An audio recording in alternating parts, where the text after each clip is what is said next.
Senhor esteja convosco. Proclamação do Evangelho de Jesus Cristo segundo São Lucas.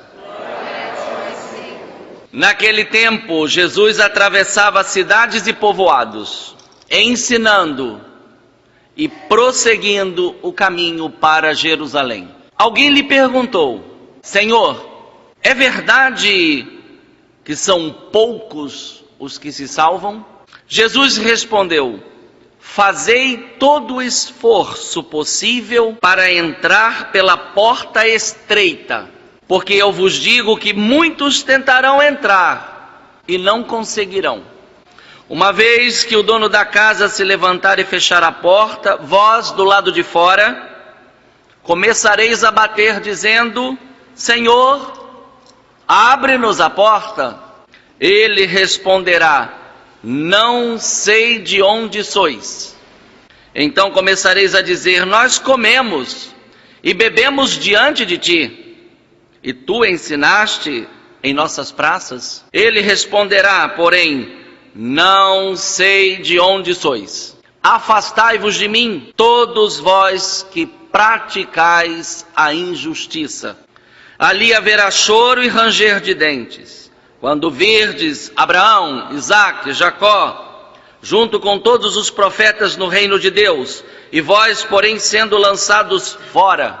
Virão homens do Oriente e do Ocidente, do Norte e do Sul, e tomarão lugar à mesa no reino de Deus.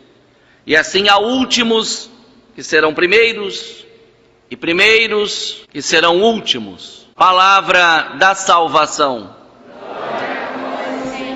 Em nossas famílias, existem muitas pessoas habilidosas. Quem tem habilidade para costurar, quem tem habilidade para cozinhar, quem tem habilidade para lavar louça, quem tem habilidade para lavar roupa, quem tem habilidade para passar roupa, quem tem habilidade para artes manuais, quem tem habilidade para estudar. Todas essas habilidades reunidas em família mostram a riqueza dessa família.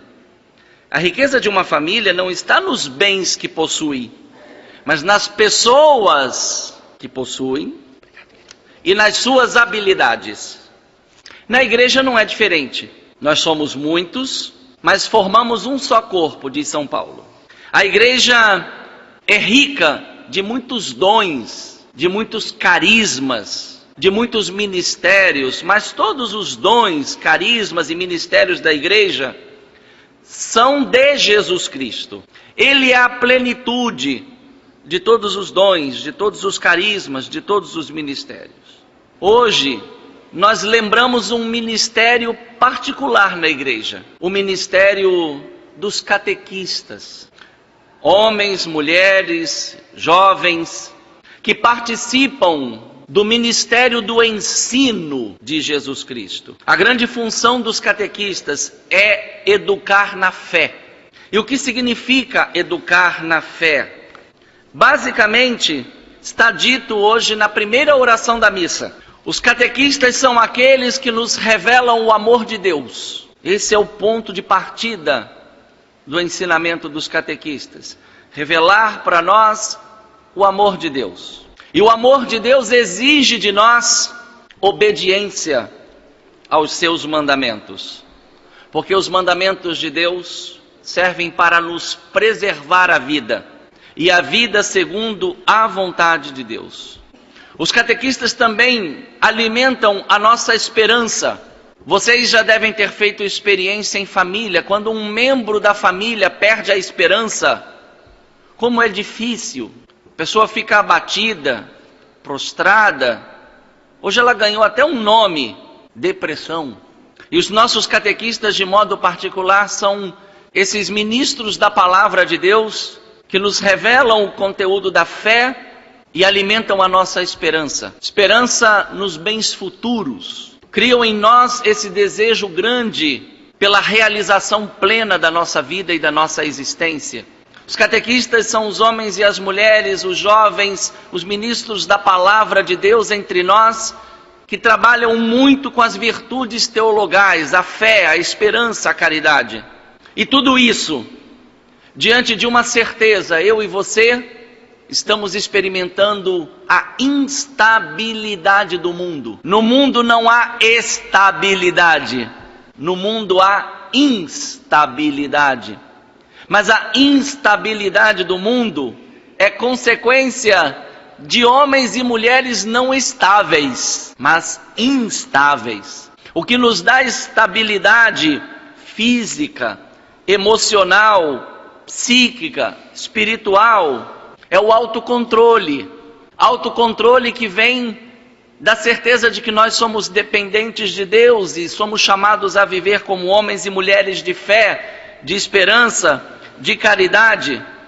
De tal modo que os nossos catequistas, não importa a idade do catequizando, se crianças, adolescentes, jovens, adultos, e o grande papel do catequista é nos ajudar a voltar a nossa mente e o nosso coração para Deus, onde se encontram as verdadeiras alegrias. Notem quanta riqueza na oração que a gente fez. E hoje nós podemos refletir sobre essa oração pensando nos catequistas. A primeira frase do evangelho de hoje, olha o que ela diz. Jesus atravessava cidades e povoados ensinando. A diferença de nós, muitas vezes e lamentavelmente, a catequese é feita na igreja de que maneira? A gente aqui na igreja fica esperando que os catequizandos venham. Jesus assumiu outra dinâmica. Ele ia. E quem quisesse, ia com ele. E ao longo do caminho, ele ensinava. Ensinava o quê? O evangelho de hoje não diz. Mas o interessante é que o evangelista quis colocar uma questão essencial. Não sei se ela é essencial para você, para mim ela é.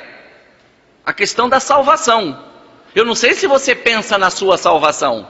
Mas não basta pensar na salvação. É preciso que eu e você nos perguntemos o que estamos fazendo para ser salvos. Ou melhor, a salvação para mim e para você, ela já é uma realidade. Cristo morreu na cruz para nos salvar. Agora, cabe a mim e a você acolher, receber, colocar em prática esta salvação. E esse alguém fez uma pergunta do tipo quantitativa. É verdade que são poucos os que se salvam? Jesus não disse nem sim, nem não. Na sua catequese, o que ele disse? É preciso esforçar-se por passar pela porta estreita. Passar pela porta estreita é uma condição de estar ou não na presença de Deus. O profeta Isaías, na primeira leitura, fala em nome de Deus para o povo e mostra que, por um lado, muitos do povo eleito se fecharam para Deus. E olha o que Deus faz. Eu vou dizer uma coisa muito dura, mas muito importante na nossa vida. Quando o filho legítimo não quer a bênção, Deus dá a bênção para o bastardo. O povo dele não quis. Tá bom, ele deu para os outros. Olhem quanta gente de fora. Tarsi, Fut, Lud, Mozoque, Ros, Tubai, Javã, terras distantes. Os de casa não quiseram, então ele deu para os de fora. Peguem o evangelho.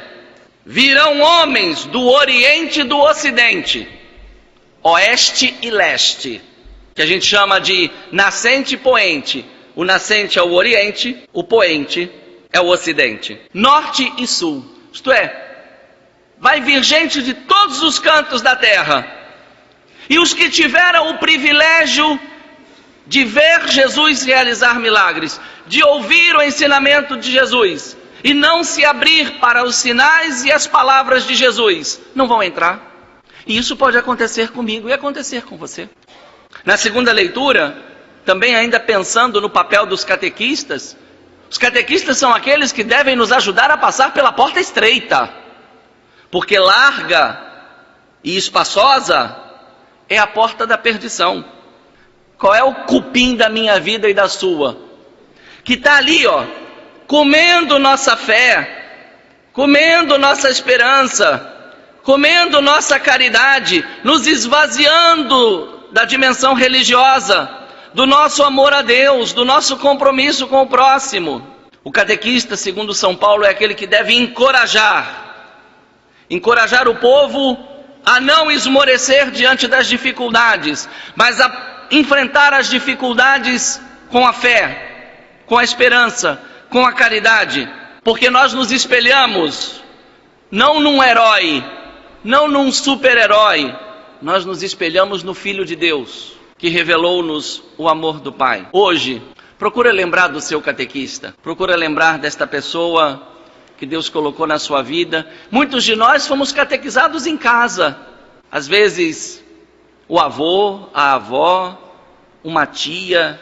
Nem todos nós passamos por uma catequese na igreja. Existia a sabatina, a família preparava, e quando julgava que a criança estava preparada, ia até o padre e dizia: seu padre, o senhor pode passar a sabatina? Por que ficou sabatina? Porque acontecia no sábado. Não sei se alguém aqui passou pela sabatina com o seu padre. Esse ano, eu perguntei às nossas catequistas: vem cá, se eu chamasse os catequizandos, que vocês estão dizendo que estão prontos para fazer a primeira comunhão, e perguntasse a eles os 10 mandamentos, iam saber responder de cor? Me disseram não, não. Agora eu tenho certeza que quando chegar em novembro, se eu pegar a garotada e dizer assim: canta para mim o hino da escola de samba lá da tua família, vai cantar. Eu lembro que na minha época, nós tínhamos que saber sim, de cor, os mandamentos de Deus, os mandamentos da igreja, os 7 sacramentos, os 7 dons do Espírito Santo, as 3 virtudes teologais, as 4 virtudes cardeais, as principais orações. E uma delas era o ato de contrição.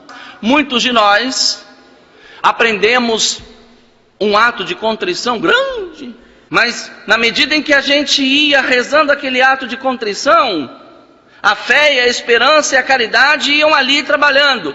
Meu Senhor Jesus Cristo, Deus e homem verdadeiro, por serdes vós quem sois, sumamente bom e digno de ser amado sobre todas as coisas, pesa-me, Senhor, vos ter ofendido, perdido o céu, merecido o inferno, mas proponho firmemente, ajudado com os auxílios de vossa divina graça, não mais pecar, fazer a penitência, espero alcançar o perdão de minhas faltas, por vossa infinita misericórdia. Amém. Engraçado, hoje a gente procura facilitar tudo e não se sabe nada, não se sabe nada. Quanto mais vocês pais dificultarem a vida dos seus filhos e filhas, mais estarão preparados para a vida. Quanto mais vocês pais, mães, facilitarem a vida dos seus filhos, mais despreparados estarão para a vida. Em qualquer ambiente, inclusive dentro da igreja. Como disse, rezemos por nossos catequistas, peçamos a Deus por esta miríade de homens e mulheres que na igreja voluntariamente não ganham nada, se dedicam a educar nossas crianças, adolescentes, jovens e adultos na fé. Sabe por quê? Porque é dando que se recebe. E é isso que eu e você também deveríamos ser. Todos nós somos chamados a ser catequistas. E sabe qual é o melhor caminho para nós fazermos catequese fora de nossas igrejas? É ajudar nossos familiares a viverem as obras de misericórdia corporal e as obras de misericórdia espiritual. E uma das obras de misericórdia espiritual é instruir os ignorantes. Tem muita gente ignorante na fé. Esse tal é um pouco ignorante. É verdade que são poucos os que se salvam? Jesus não tratou de números, mas Jesus provocou: esforçai-vos por entrar pela porta estreita. Que o Senhor nos ajude com a sua graça, o Espírito Santo nos ilumine e todos nós nos sintamos comprometidos com a transmissão da verdade da fé para fortalecer a esperança das pessoas e que todos nós nos ajudemos mutuamente a viver o mandamento do amor. Amai-vos como eu vos amei.